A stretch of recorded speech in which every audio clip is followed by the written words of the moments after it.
In today's family adventure, we're exploring one of Sabah's busiest markets, the Pasar Filipino in Kota Kinabalu. The market is full of life and all those smiles Sabah and Filipinos are known for. You can find everything from fresh produce to souvenirs, clothing, and probably what it's best known for, seafood. Yeah, magic. Stay alive. We couldn't resist checking out every nook and cranny of this bustling market, and let me tell you, it didn't disappoint. And guys, we were even lucky enough to have our friends from Borneo Eco Tours with us to make sure that we didn't get lost along the way.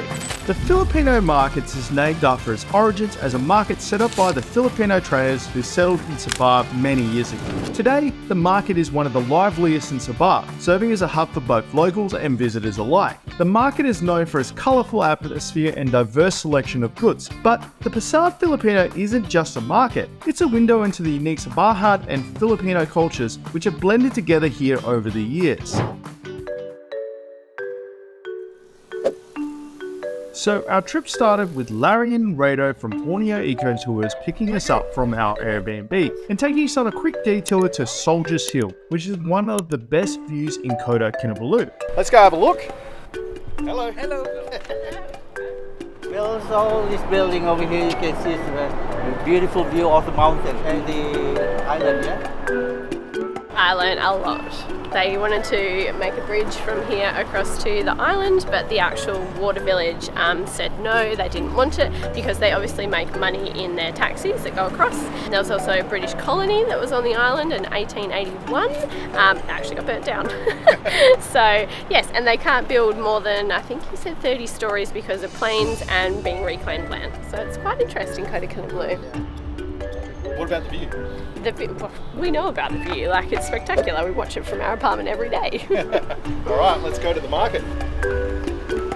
Just be careful on the road, little dude. So what'd you learn about Signal Hill? Well, it's got a great view and there's a water village. We see the water village from our house. Yeah. Our Airbnb. From there, we headed over to the market. Now be warned, the roads get super busy around the market itself, so make sure to account for that when planning your trip. Lucky because nowadays it's not the fruit season for the local fruit, yeah? The first stop on our tour was checking out some of the fresh fruit that was on offer. The markets are well known for its wide variety of fresh fruit. Now due to the time of year, some of the fruit like the mangoes were imported from Thailand, but that didn't make them any less delicious. One of the awesome things about the Filipino market is that there is a lot of vendors that will let you try a piece before you buy it. How cool is that? Okay guys. Thank you. Wow, What do you think? Is it okay? that's really nice. We also stumbled upon something that brings back so many memories for me. Bagoong. Bagoong is a fermented shrimp paste that's commonly used in Filipino cuisine, and it really reminded me of my childhood. I remember my mum cooking it in the kitchen and the strong aromas filling our whole house. It's amazing how food can bring back so many memories and connect us to our roots.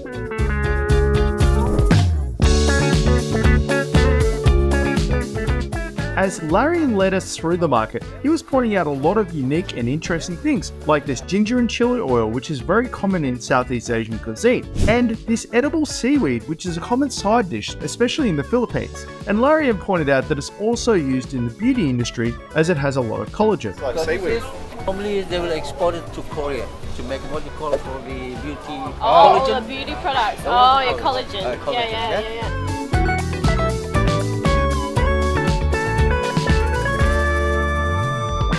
One thing the Filipino market is renowned for is its seafood. And not just the stuff straight out of the sea, but also the ikan kirang or dried fish. Dried fish is a staple in both Malaysian and Filipino cuisines, and with Sabah being renowned the world over for its local seafood, it makes sense why some of the best dry seafood also comes from Sabah, including these sea cucumbers, which Larry rightly pointed out were well out of our budget. Alright guys, check this out. Check out the price on that.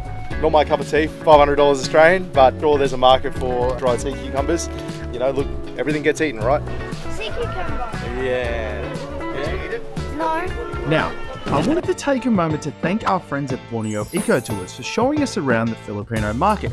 They are an award-winning ecotourism operator based here at Sabah and provide awesome adventures. Everything from night market tours like what we're on tonight to full-on multi-day jungle adventures deep into the heart of Borneo. So if you want to have an experience that you won't forget anytime soon like we did here at the Filipino markets, then make sure to talk to the friendly team at Borneo Ecotours. Now let's get back to the adventure. Now, this market is not only a great place to shop for fresh fruit, souvenirs and fish, but it's also home to some of the best street food in Sabah. You can find everything from mouth-watering grilled chicken to fresh seafood to savoury rice dishes. So, not gonna lie, it's making me really hungry walking through here, making all of us hungry. Are you hungry? Yes, definitely. There's some smoke going on, there's barbecues, a bit of everything going on here. It looks so good though. The food looks absolutely amazing. You can even pick out fresh fish from the market and have it cooked for you right there and then. It doesn't get much fresher than that. So if you bought this here, they would cook it here? For this one, yes. Yeah. Yes. Yeah. There's Yep. another section over there. Select whatever you like. Yeah. And then they cook it over there. Oh, cool. Yeah. Yeah, very good. Sometimes doing this stuff with tour guides is really good. We're with Borneo Eco Tours at the moment and we're doing this Filipino night market tour and we're learning a lot about where the locals are eating. So a lot of the owners of restaurants and a lot of the people that work at the restaurants and stuff like that come here to eat because the food is really cheap. Really good quality. Like look at those crayfish there, really good quality, but it's like a fifth of the price of a restaurant. So people come here, grab their stuff, take it to the restaurant and cook it. I'm just looking at the quality of some of this food. Have a look at this. Beautiful quality.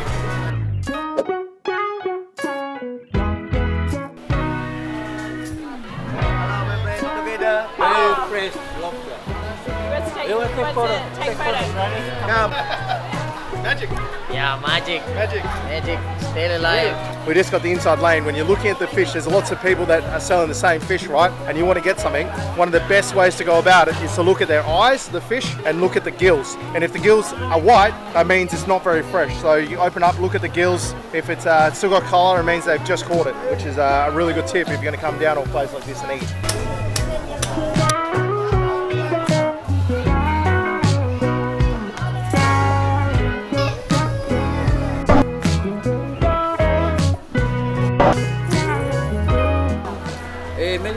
Medicinals are used to cure cancer. Oh, okay. Yeah, for this one, yeah? Yeah. Yeah. Is it A little sour Yeah. and sweet. Sour and Sour sweet. You don't see many potatoes or onions. Root vegetables. Yeah, it's all the tropical stuff that we don't Yeah, get. yeah. Is right here. Melons, beautiful. One of our absolute favourite stops on this adventure was this incredible handicrafts complex. This is, you see them in the river. Yeah, 'cause they swim, don't they? Yeah. They're one of the few aquatic monkeys. Trust me when I say that this place is a treasure trove for souvenir hunters and lovers of the famous Sabah pearls. But let me tell you, this place isn't just about shopping, it's an adventure all on its own. The complex is like a maze, filled with tight corridors and passageways that seem to lead in every direction. You could seriously get lost in here and not know how to get out, but that's all part of the fun, right? That was an experience, an array of emotions. There was bloody crab, there was wet food, there was hot food, there's dry goods, there's vegetables, and it's absolutely massive. This place is way bigger than it looks from the outside. What do you reckon of this place, Pauline? That was The Filipino market. unbelievable. That was just, there were so many sections and so much going on, and kids were just like deer in headlights. Like, oh Yeah. my gosh, what do I do? Now the kids and ourselves, to be fair, are getting a little bit peckish. Now another beautiful thing about doing a tour, dinner's included. So we're off to the restaurant now, go and get a feed. You're looking forward to having something to eat, Riley? Yeah, I'm really hungry. My belly's rumbling. I bet it is. Let's go and get something to eat.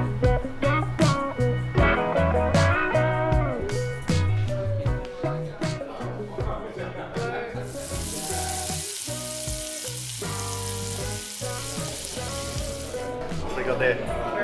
We've got some curried chicken. Like you said, not spicy, but so much flavour. Like, so many spices going on, it's really nice. How's your rice going, Riley? So it's safe to say that we enjoyed this meal because it's pretty much all gone. What did you think of that meal? Oh, my belly is so full, but it was so good. It was. So if you come to Kota Kinabalu, so if you come to KK, you want to make sure that you eat at Suri Malacca. That place the food is really good. So good. I am glad that Borneo Eco Tours took us to this place because we're going to have to come back again, I think. Yeah, try some more dishes.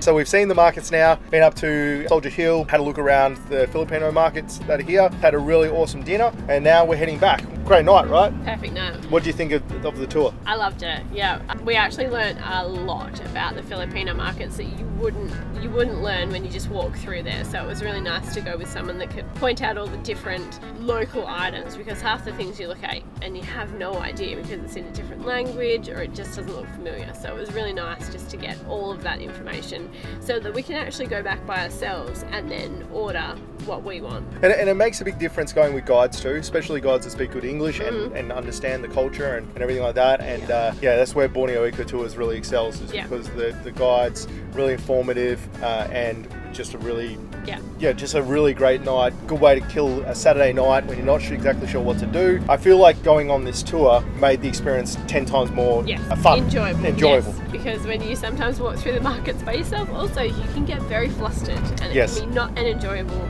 situation. So going there and just being able to walk through and just learn and watch and absorb their culture was much nicer than walking through there by myself. And Lorian needs to get credit for getting us through that craft section without getting us lost. I think if I was to take us through there, we'd still be walking around trying to find an exit. Because that was like a serious, that was like a maze. That was definitely the highlight of the market. If you're going to come down and try the market, Filipino market, walk through the craft section. It is literally a labyrinth. There was lots of little craft knickknacks and stuff there. Good place to get a feed as well. The seafood's really cheap as well. Just a great place to visit. Much better with a guide. So make sure to go with a tour company. Borneo Eco Tours is who we're using. Very, very good. So I'm Jimmy. I'm Liam. I'm Riley. And Pauline. And we'll catch you all on the horizon. Woo!